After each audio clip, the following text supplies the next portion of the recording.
Hello everyone, कैसे हैं आप लोग। आज की हमारी कहानी है एक राजा की 7 रानियों की कहानी। अगर आपने मेरे चैनल को सब्सक्राइब नहीं किया है तो जल्दी से सब्सक्राइब कर लीजिए, बेल आइकन को प्रेस कर लीजिए ताकि मेरी हर आने वाली वीडियो की नोटिफिकेशन आपको सबसे पहले मिल जाए। कहानी स्टार्ट करने से पहले आप लोग कहाँ से मेरी वीडियो देख रहे हैं ये मुझे कॉमेंट में बताइए। तो चलिए कहानी स्टार्ट करते हैं। एक राज्य में एक राजा रहा करता था जिसकी 7 रानियां थी, लेकिन वह सबसे छोटी वाली रानी को सबसे अधिक प्रेम करता था, जिसके कारण सारी रानियां छोटी रानी से बहुत ज्यादा चिढ़ा करती थीं और छोटी रानी के खिलाफ आपस में ही बातें करती रहती थी, जिसकी खबर अभी तक राजा को नहीं थी। इसी तरीके से समय बीतता गया और कुछ समय बाद छोटी रानी गर्भवती हो जाती है। अब तो बाकी रानियां छोटी रानी से और भी ज्यादा चिढ़ने लगी। उन्हें लगता था कि अगर छोटी रानी ने किसी बच्चे को जन्म दिया तो राजा तो बाकी किसी रानी की तरफ देखेंगे भी नहीं और उनका लगाव छोटी रानी की तरफ और बढ़ जाएगा। अब कुछ समय बाद छोटी रानी एक बहुत सुंदर पुत्र को जन्म देती है, लेकिन इससे पहले कि राजा को इस बात की खबर लगे, उससे पहले सभी रानियां मिलकर उस छोटे से बच्चे को एक टोकरे में रखकर नदी में बहा देती हैं और राजा को जाके झूठ बोलती हैं कि छोटी रानी कभी गर्भवती थी ही नहीं, तो उसे बच्चा कहाँ से होता।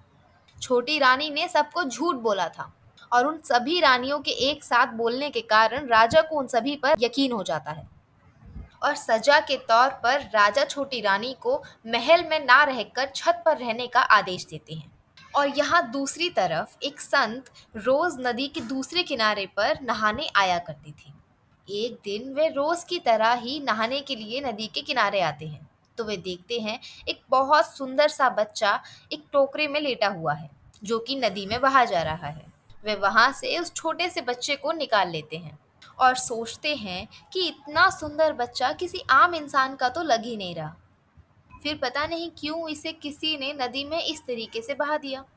कोई बात नहीं, मैं इसे अपने पास रखूंगा, अपने पुत्र की तरह इसका लालन पोषण करूंगा। संत यह बात सोचकर उस छोटे से बच्चे को अपने साथ ले जाते हैं और उसका बहुत अच्छे से ध्यान रखते हैं। एक गुरु की तरह शिक्षा देते हैं, एक पिता की तरह उसका लालन पोषण करते हैं। इसी तरीके से 20 साल बीत जाते हैं। अब राजा का जो बेटा था वो बहुत बड़ा हो चुका था। वह हूबहू अपने पिता राजा की तरह दिखाई देता था। एक बार उन संत की कुटिया में किसी दूसरे राज्य के राजा आते हैं, जो वहां पर उस राजा के बेटे को देख लेते हैं और अपनी पुत्री के विवाह का प्रस्ताव संत के आगे रखते हैं। कहते हैं, क्या आप अपने चेले से मेरी पुत्री का विवाह करा सकें तो मैं आपका बहुत आभारी रहूंगा। संत राजा की बात मान लेते हैं और उनके प्रस्ताव को स्वीकार करते हैं और यह बात आकर वे अपने शिष्य को बताते हैं और उसे राजा की बेटी से शादी के लिए मना लेते हैं। लेकिन राजा का बेटा गुरुजी से कहता है, गुरुजी मैं विवाह करने के लिए तो तैयार हूँ, लेकिन आज तक आपने मेरा कोई नाम नहीं रखा। आप आज मेरा नामकरण कर दीजिए। गुरुजी उसकी इस बात पे कहते हैं, कह तो तुम सही रहे हो, तुम इतने बड़े हो गए हो लेकिन आज तक मैंने तुम्हारा कोई नाम नहीं रखा, तो आज से तुम्हारा नाम है युवराज। अब गुरुजी युवराज का विवाह बहुत धूमधाम से करते हैं। युवराज की पत्नी काफी अच्छी थी, जो युवराज का गुरुजी का ध्यान रखने में उसकी सहायता करती थी। लेकिन कुछ समय बाद गुरुजी का अंतिम समय आ जाता है। युवराज को बहुत दुख होता है। वह गुरुजी से कहता है, गुरुजी आपके सिवा मेरा इस दुनिया में और कोई भी नहीं। मैं अपने माता पिता को तो जानता ही नहीं हूँ। आपके बिना तो मुझे ये जीवन व्यर्थ ही लग रहा है। गुरुजी उसे बहुत समझाते हैं और उसे आगे का जीवन व्यतीत करने के लिए 3 भेंट देते हैं, जिसमें से एक थी जादुई छड़ी, जिसकी मदद से युवराज अपना मनचाहा घर बना सकता था। दूसरी चीज थी जादुई बर्तन, जिससे युवराज अपना मनचाहा खाना सोचकर खा सकता था। तीसरी चीज थी जादुई कालीन, जिससे कि युवराज कहीं भी उड़कर जा सकता था। यह भेंट देने के बाद में गुरुजी अपना शरीर त्याग देते हैं। अब युवराज को लगता है कि उसकी पत्नी के सिवा इस दुनिया में उसका कोई भी नहीं है। एक दिन जब युवराज सो रहा था, तो उसे उसके सपने में गुरुजी दिखाई देते हैं, जो उसे उसके माता पिता के बारे में बताते हैं। अगली सुबह युवराज अपने जादुई कालीन को बोलता है, जहां भी मेरे पिता का घर हो, उसी के घर के सामने ये कालीन उतार देना।